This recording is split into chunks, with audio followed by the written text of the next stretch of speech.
Hi today I will talk about the history of the China. आज हम ये जानने की कोशिश करेंगे कि कैसे कभी ताइवान जो है वो चाइना का इंटीग्रेटेड पार्ट हुआ करता था और कैसे जो ताइवान है वो मेनलैंड ऑफ चाइना से डिसइंटीग्रेट हुआ, ताकि जो भी कन्फ्लिक्ट अभी चल रहा है चाइना और ताइवान के बीच में आप इसको प्रॉपरली समझ सकें।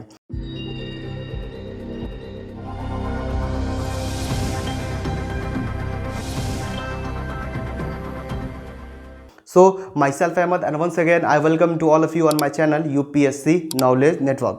तो चलिए पहले हम जानते हैं चाइना की हिस्ट्री के बारे में। देखिए यदि हम चाइना की हिस्ट्री को जाने तो देखिए 1369 से लेके 1644 तक जो है चाइना पे जो है वो मिंग डायनेस्टी का रूल हुआ करता था। फर्स्ट सेकेंड, चाइना जो है वो एग्रेरियन इकोनॉमी हुआ करता था अंडर द फ्यूडलिस्टिक सेटअप। यही वो कारण है कि चाइना में ज़्यादातर जो पॉपुलेशन थे वो पीजेंट थे।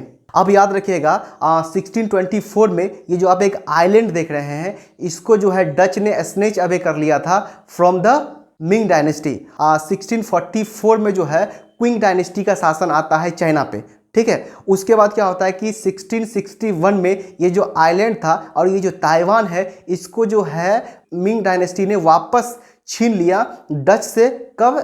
1661 में। और इस आइलैंड को और इस ताइवान को या इस आइलैंड ऑफ द फॉर्मोसा को पॉलिटिकली इंटीग्रेट कर दिया गया मेनलैंड ऑफ द चाइना में। लेकिन याद रखिएगा बीतते हुए समय के साथ साथ ये जो क्विंग डायनेस्टी थी इसका जो ऑपरेसिव रूल था वो बहुत ही ज़्यादा बढ़ रहा था। इसके जो अत्याचार थे लोगों पे वो बढ़ता जा रहा था। यही वो कारण है कि कुछ जो एथनिक कम्युनिटी है जैसे होल्का, ठीक है, ये कम्युनिटीज़ वगैरह जो है वो मेनलैंड ऑफ चाइना से माइग्रेट करके ताइवान में जाना स्टार्ट कर देती है। और ये जो माइग्रेशन का जो सिलसिला चलता है अभी से, ये 1985 तक कंटिन्यू एज इट इज चलता रहता है। उसके बाद आप याद रखिएगा जब जो क्विंग जो है ताइवान को इंटीग्रेट किया था into the mainland of the China, उसी समय में जो है जापान वाज राइजिंग। और उसी समय में जो है जापान जो है बहुत तेज़ी से उभर रहा था। और जापान जो है ये अपने इंडस्ट्रियलाइजेशन को चाइनीज सब कॉन्टिनेंट की तरफ विस्तार कर रहा था। और यही वो कारण है जिसकी वजह से हमको साइनो चाइनीज वार देखने को मिलता है 1895 में।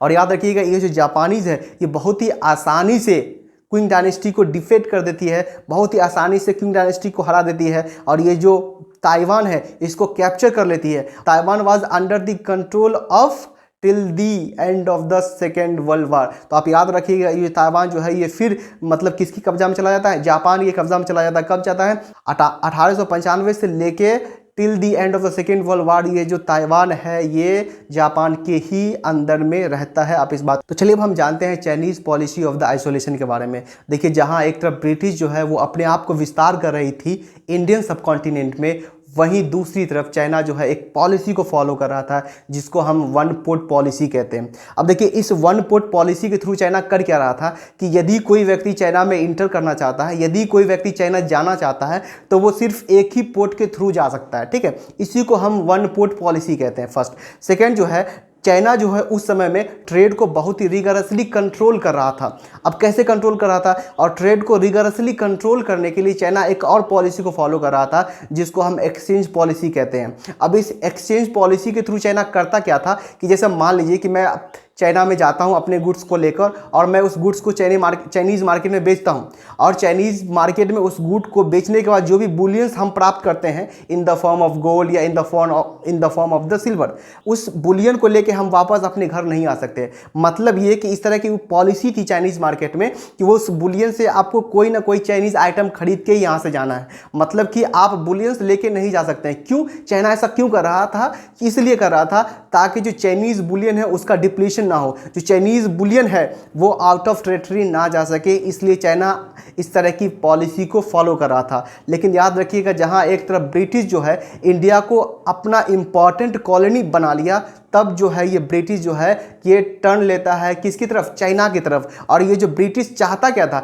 ब्रिटिश सिर्फ ये चाहता था कि complete depletion of the Chinese Boolean. ये चाहता था कि चाइना के ट्रेड पे इसका कंट्रोल हो। इसके लिए ब्रिटिश ने क्या किया कि ओपियम को चाइनीज मार्केट में स्मगलिंग करना स्टार्ट कर दिया।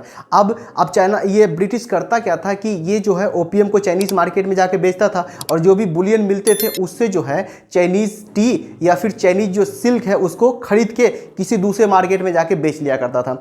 अब देखिए होता क्या था कि उस समय में चाइनीज़ जो टी है और जो चाइनीज़ जो सिल्क है उसे बहुत ही इंपॉर्टेंट कमोडिटीज़ माना जाता था वर्ल्ड में। लेकिन जब इस बात का पता चाइना को चला कि ये जो ब्रिटिश है हमारे मार्केट में ओपियम को आके सेलिंग करता है, जिसके वजह से चाइनीज़ जो लोग हैं वो मोरल और साइकोलॉजिकल प्रॉब्लम का शिकार हो रहे हैं, तो चाइना जो है वो वार करता है किससे? ब्रिटिश से। और इसी वार को हम ओपियम वार के नाम से जानते हैं। और यही ओपियम वार जो है वो चाइना को ओपन डोर पॉलिसी की तरफ ले जाता है। अब देखिए एक तरफ जहां ये सारी चीज़ें हो रही थी, वहीं दूसरी तरफ जो चाइना के लोग थे उनके परसेप्शन बदल रहे थे। क्यों बदल रहे थे? कि कोई आउटसाइडर आके हमें चैलेंज कर रहा है। इस वजह से जो है वहाँ जो चाइना के जो लोग थे उनके परसेप्शन, उनके जो विचार थे वो बदल रहे थे। यही वो कारण है कि फर्स्ट और सेकेंड जो ओपियम वार था इसके बीच में हम एक टाइपी रिविलियन को देखते हैं। देखिए एक्चुअली जो टाइपी रिविलियन था उनका ये मानना था कि जो चाइना में सारी प्रॉब्लम है, इस सारी प्रॉब्लम का जो जड़ है, ये सारी प्रॉब्लम का जो जड़ है वो मोनार्की है। क्योंकि ये मोनार्की ही है जो चाइना को मॉडर्नाइज नहीं होने दे रहा है। ये वो मोनार्की ही सेटअप है जिसके वजह से जो वेस्टर्न एजुकेशन है वो चाइना में अलाउ नहीं किया जा रहा है। और इवन इफ कि इस ताइपी रिविलियन ने एक प्रोविजनल गवर्नमेंट भी बना लिया था साउथ चाइना में, लेकिन इस ताइपी रिविलियन को फुल्ली क्रश कर दिया गया था बाय क्विंग। अब इसके बाद क्या होता है कि क्विंग जो है वो इंटरनल रिफॉर्म करना स्टार्ट कर देता है और उसके लिए उसे वो एक प्रोग्राम को लॉन्च करता है जिसको हम यंग चाइना मूवमेंट बोलते हैं, या इसको हम 100 डेज रिफॉर्म भी करते हैं। अब चाइना ने क्या किया कि इस प्रोग्राम के थ्रू उसने क्या किया कि जो वेस्टर्न एजुकेशन था उसको अलाउ कर दिया चाइना में फर्स्ट। सेकेंड, जो चाइना को मॉडर्नाइजेशन करना स्टार्ट कर दिया, ठीक है। और इस रिफॉर्म से चाइना बदल रहा था। चाइना के लोगों का जो माइंडसेट था वो बदल रहा था। चाइना के लोगों का जो परसेप्शन था वो भी बदल रहा था। और बीतते समय के साथ साथ चाइनीज़ जो लोग थे उनको ऐसा लगने लगा था कि जो भी रिफॉर्म्स अभी हो रहे हैं वो मोनार्की के तहत में हो रहे हैं। और ऐसा लगने लगा था कि जो मेन प्रॉब्लम चाइना में है वो मोनार्की ही है। इसका सिंपल से रीज़न ये था कि जो वेस्टर्न एजुकेशन को चाइना में अलाउ किया गया था, इसके थ्रू जो लोगों का जो परसेप्शन था, लोगों का जो थिंकिंग प्रोसेस था वो बदलने लगा था। और उनको ऐसा फील होने लगा था कि जो भी प्रॉब्लम चाइना में अभी भी है थोड़ा बहुत, उसका मेन प्रॉब्लम मोनार्की ही है। और देखते ही देखते एक बहुत बड़ा मूवमेंट तैयार हो जाता है। और उस मूवमेंट को जो लीड कर रहे थे एक व्यक्ति जिसका नाम था संग यांग सेंग। अब याद रखिएगा इस संग यांग सेंग ने क्या किया कि इन्होंने एक पार्टी का फॉर्मेशन किया जिस पार्टी को हम कहते हैं क्योमिंगटन पार्टी, KMT पार्टी। क्योमिंगटन पार्टी जो है वो एक क्लोज डोर मीटिंग को बुलाती है 1911 में। और इसी क्लोज डोर मीटिंग को हम रेवोल्यूशन ऑफ द 1911 के नाम से जानते हैं। यही वो रेवोल्यूशन था जिसके थ्रू चाइना में जो भी मोनार्की था उसको उखाड़ फेंकता है 1911 में। और पहली बार जो चाइना है वो रिपब्लिक ऑफ चाइना बना और जो संग यांग सेंग थे वो first president of the China बने। और याद रखिएगा जो संग यांग सेंग है वो first president of the China बने। अब इसके बाद होता क्या है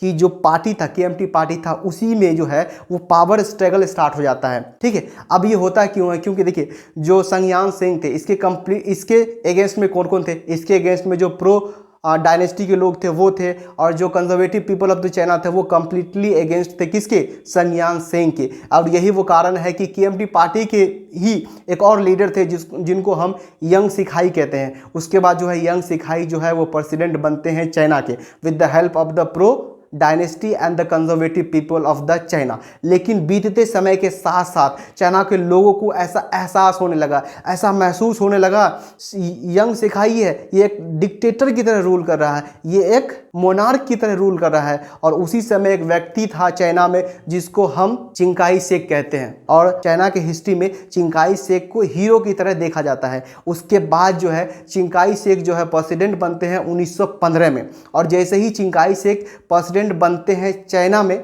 उस समय ऐसा माना जाता है कि कोई भी व्यक्ति चाइना में नहीं था जो कि चिंकाई शेक से कम्पीट कर सके, है ना, जो कि चिंकाई शेक के अगेंस्ट में खड़े हो सके। और यही वो कारण है कि चिंकाई शेक के पास अब्सोल्यूट पावर थी इन चाइना में। और बीतते समय के साथ साथ जो किसान की जो हालतें थी वो बद से बदतर होने लगी। जो इकोनॉमिकल डेवलपमेंट चाइना का होना चाहिए वो बिल्कुल ही नहीं हो रहा था। और जो करप्शन थी वो हद से ज़्यादा बढ़ गई थी, especially under the KMT regime. और it was the beginning of the communist party of the China.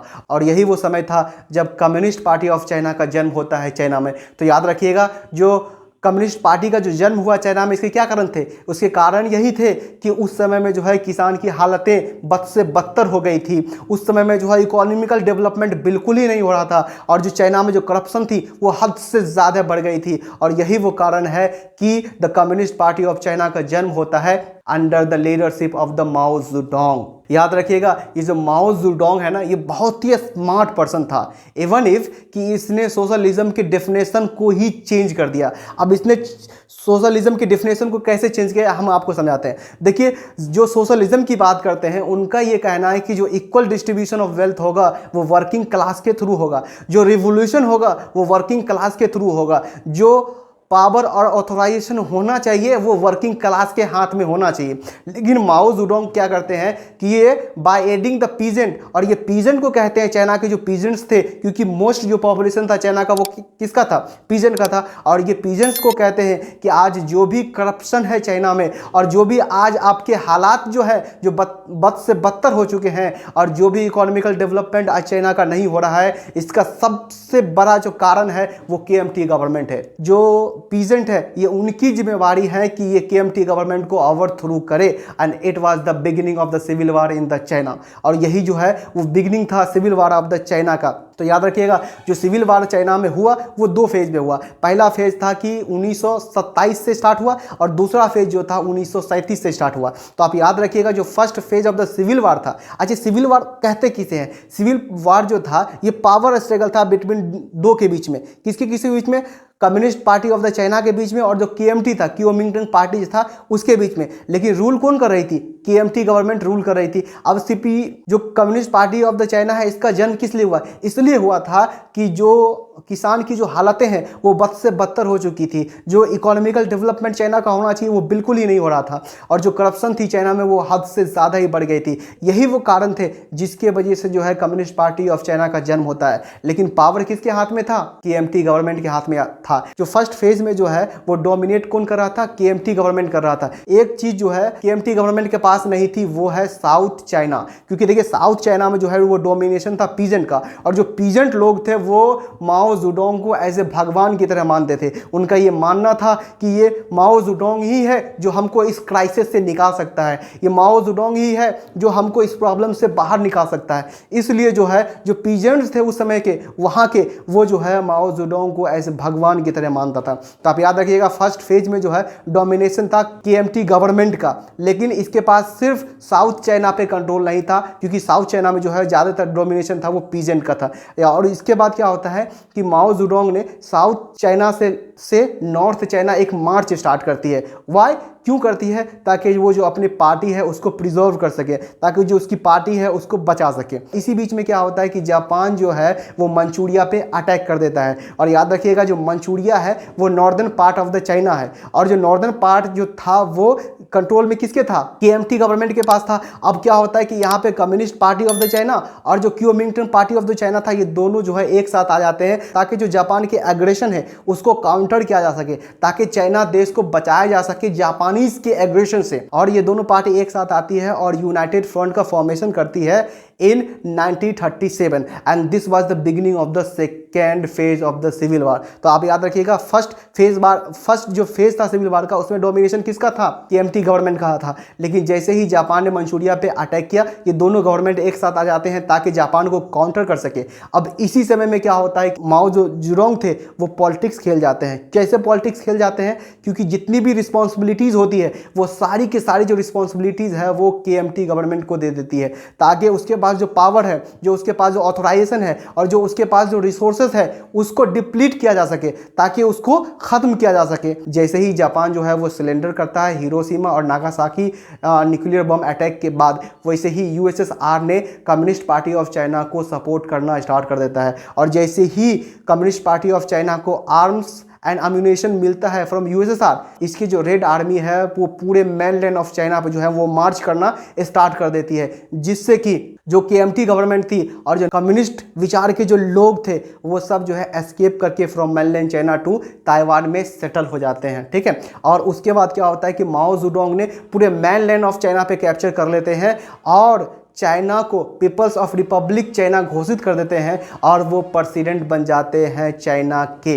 मतलब कि मेनलैंड ऑफ चाइना के। और ये जो KMT गवर्नमेंट थी जो कहाँ शिफ्ट कर जाती है, ये शिफ्ट कर जाती है ताइवान में। ये जो आइलैंड था जिसको हम आइलैंड ऑफ फॉर्मोसा भी कहते हैं, यहाँ ये शिफ्ट कर जाते हैं। और जो नॉन कम्युनिस्ट विचार के जो लोग थे वो भी इनके साथ कहाँ आ जाते हैं, ताइवान में शिफ्ट कर जाती हैं। और यहीं से शुरू होता है 1 चाइना 2 गवर्नमेंट। अब क्वेश्चन ये उठता है कि 1 चाइना 2 गवर्नमेंट कैसे है। देखिए, एक मेनलैंड चाइना है, ये दोनों अभी चाइना ही माना जा रहा है, लेकिन जो मेनलैंड चाइना है उस पर अब गवर्नमेंट किसका है, माओ जेडोंग का है। वो खुद को एज ए प्रेसिडेंट घोषित कर दिए हैं, ठीक है। और जो चाइना मेनलैंड ऑफ चाइना है उसको पीपल ऑफ रिपब्लिक चाइना घोषित कर दी हैं। और ये जो KMT पार्टी थी, जो KMT गवर्नमेंट थी जो कि शिफ्ट कर गई थी ताइवान में, ये खुद को रियल गवर्नमेंट बताती थी, ठीक है। और यही से जो है वो डिसइंटीग्रेशन होना स्टार्ट होता है from mainland China to Taiwan.